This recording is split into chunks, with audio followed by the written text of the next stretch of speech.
Hello, അങ്ങനെ നമ്മളിന്ന് ഡെലിവറിക്കൊക്കെ ശേഷം ആദ്യമായിട്ട് അമ്പലത്തിലേക്ക് പോകണം കേട്ടോ. ആറന്മുള അമ്പലത്തിലേക്കാണ് പോയത്. നമ്മൾ സന്ധ്യ സമയത്ത് ഒരു ദീപാരാധന അടുപ്പിച്ചൊക്കെയാണ് അങ്ങോട്ട് എത്തിയിട്ടുണ്ടായിരുന്നത്. അങ്ങനെ ദീപാരാധനയും കാര്യങ്ങളൊക്കെ തൊഴുതിട്ടൊക്കെ ഇറങ്ങി കുറേ നേരം നമ്മൾ ആ ആറിൻ്റെ തീരത്തൊക്കെ നിന്നതിന് ശേഷം നമ്മൾ നേരെ വീട്ടിലേക്ക് പോകാമെന്ന് വിചാരിച്ചു. സന്ധ്യ സമയത്ത് അമ്പലത്തിലൊക്കെ പോയി ആ ഒരു ലൈറ്റൊക്കെ കണ്ട് ഒന്ന് തൊഴുതൊക്കെ വരുമ്പോൾ നമ്മുടെ മൈൻഡിന് തന്നെ ഒരു ഫ്രഷ്നെസ് ആണ് കേട്ടോ. അങ്ങനെ നമ്മൾ നേരെ ആറന്മുള അമ്പലത്തിൽ നിന്ന് പുറത്തേക്ക് ഇറങ്ങുകയാണ്. അപ്പോൾ വള്ളസദ്യയൊക്കെ തുടങ്ങിയത് കൊണ്ട് തന്നെ അത്യാവശ്യം നല്ല തിരക്കും കാര്യങ്ങളൊക്കെ ഉണ്ടായിരുന്നു. അങ്ങനെ നമ്മൾ അതൊക്കെ കഴിഞ്ഞിട്ട് ഫുഡ് കഴിക്കാൻ വേണ്ടിയിട്ട് പുറത്തേക്ക് വന്നതാണ് കേട്ടോ. നമ്മൾ കോഴഞ്ചേരി വന്നിട്ട് പപ്പാസ് എന്ന് തോന്നുന്നു ഒരു പിസ്സ കോർണറുണ്ട്, അവിടെ വന്നിട്ട് നമ്മൾ ഫുഡ് കഴിക്കാമെന്ന് വിചാരിച്ചു. സാധാരണ എപ്പോഴും നമ്മൾ ഹോട്ടലിലൊക്കെ പോയിട്ട് നമുക്ക് ആകെ 2 ഓപ്ഷനേ ഉള്ളൂ, ഒന്നുകിൽ മന്തി അല്ലെങ്കിൽ ബിരിയാണി.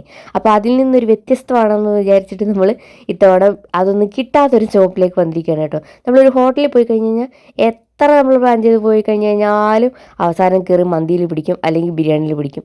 അതുകൊണ്ട് ഇത്തവണ നമ്മൾ വെറൈറ്റി ആയിട്ട് പിസ്സയാണ് കേട്ടോ ഓർഡർ ചെയ്തത്. പിസ്സയും അതുപോലെ തന്നെ നമ്മുടെ ബ്രോസ്റ്റഡ് KFC ഓർഡർ ചെയ്തിട്ടുണ്ട്. അപ്പോൾ ആദ്യം തന്നെ അവർ ഫ്രഞ്ച് ഫ്രൈസ് ഒക്കെ കൊണ്ടുവച്ചിട്ടുണ്ട്. നമുക്കെന്ന് അത്യാവശ്യം നല്ല വിശപ്പൊക്കെ ഉണ്ടായിരുന്നതുകൊണ്ട് ആദ്യം നമ്മൾ ആ ഫ്രഞ്ച് ഫ്രൈസിനെയൊക്കെ അകത്താക്കിക്കൊണ്ടിരിക്കുകയാണ്. ഞാൻ വിചാരിച്ചു കുറേ ലേറ്റ് ആവുമെന്ന് വിചാരിച്ചു നമ്മുടെ പിസ്സ വരാൻ വേണ്ടിയിട്ട്. കാരണം ലുലുവിലൊക്കെ പോയി നമ്മൾ പിസ്സയൊക്കെ ഓർഡർ ചെയ്ത് കഴിഞ്ഞ് ഒരുപാട് സമയം, മണിക്കൂറുകൾ പോലും ഇരുന്ന സമയമൊക്കെ ഉണ്ടായിട്ടുണ്ടായിരുന്നു. അങ്ങനെ നമ്മൾ ഫ്രഞ്ച് ഫ്രൈസൊക്കെ കുറച്ച് നല്ല കറുമുറയുള്ള ഫ്രഞ്ച് ഫ്രൈസ് ആയിരുന്നു കേട്ടോ. അങ്ങനെ അപ്പോഴത്തേക്ക് നമ്മുടെ പിസ്സ വന്നിട്ടുണ്ട്. നമ്മളൊരു 6 പീസ് പിസ്സയാണ് ഓർഡർ ചെയ്തത്. എന്തായാലും നമ്മൾ രണ്ടുപേരോട് ഇത്രയൊന്നും കഴിക്കത്തില്ല, അപ്പോൾ ബാക്കിയുള്ളത് വീട്ടിലേക്ക് എടുക്കാമെന്ന് വിചാരിച്ചിട്ടുണ്ട്. അങ്ങനെ നമ്മുടെ പിസ്സ വന്നു.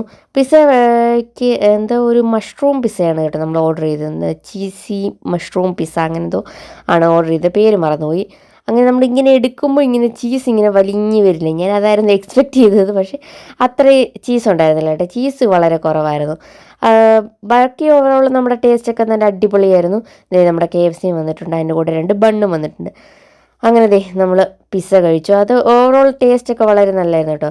പിന്നെ അതിൻ്റെ കൂടെ നമ്മൾ കൊക്കക്കോള വാങ്ങിച്ചിട്ടുണ്ടായിരുന്നു. എനിക്ക് കൊക്കക്കോള, പെപ്സി ആ ഐറ്റം അത്ര വലിയ പ്രിയമല്ല. പക്ഷേ ഇതിൻ്റെ കൂടെ അതാണ് ടേസ്റ്റ് എന്ന് പറഞ്ഞിട്ട് നമ്മളതാണ് കേട്ടോ വാങ്ങിച്ചത്. അങ്ങനെ നമ്മുടെ പിസ്സ കഴിച്ചു. പിസ്സ നല്ല അടിപൊളിയാണ് കേട്ടോ. എല്ലാവർക്കും അവിടെ പോയി ട്രൈ ചെയ്യാൻ പറ്റുന്ന ഒരു മോശമല്ലാത്ത നല്ല രീതിയിലുള്ള ടേസ്റ്റും കാര്യങ്ങളൊക്കെ ഉണ്ടായിരുന്നു. അങ്ങനെ ഒരു 2 പീസ് പിസ്സ കഴിച്ചപ്പോഴത്തേക്ക് തന്നെ എൻ്റെ വയർ അത്യാവശ്യം ഫുള്ളായിരുന്നു. പിന്നെ KFCയിൽ ഞാൻ വെറും ഒരു കുഞ്ഞ് ചിക്കൻ പീസ് മാത്രമേ, ചിക്കൻ പീസ് അല്ലല്ലോ, ലെഗ് പീസ് മാത്രമേ എടുത്തുള്ളൂ. അതും കഴിച്ചു. അങ്ങനെ നമ്മുടെ വെറൈറ്റി ഫുഡ് അടി എന്ന ആഗ്രഹം തൽക്കാലത്തേക്ക് തീർന്നിട്ടുണ്ട്. അവിടെ നമ്മൾ നേരെ കുഞ്ഞിന് ഡിറ്റർജൻറ്റ് വാങ്ങിക്കാൻ വേണ്ടിയിട്ട് ഒരു ക്യൂട്ടീബോ എന്ന് പറഞ്ഞിട്ടുള്ളൊരു ഷോപ്പിൽ വന്നിട്ടുണ്ട്. അപ്പോൾ അവിടെ ക്ലോസിങ് ടൈം ആയിരുന്നു. നമ്മൾ പെട്ടെന്ന് പോയിട്ട് ഒരു ഡിറ്റർജൻറ്റും വാങ്ങിച്ചിട്ട് നമ്മൾ നേരെ വീട്ടിലേക്ക് പോവുകയാണ്. അപ്പോൾ ഇന്നത്തെ വീഡിയോ ഇത്രയേ ഉള്ളൂ. നമുക്ക് അടുത്തൊരു വീഡിയോ കാണാം. അതുവരെ സേഫ് ആയിട്ടിരിക്കുക, സന്തോഷമായിട്ടിരിക്കുക. ടാറ്റാ.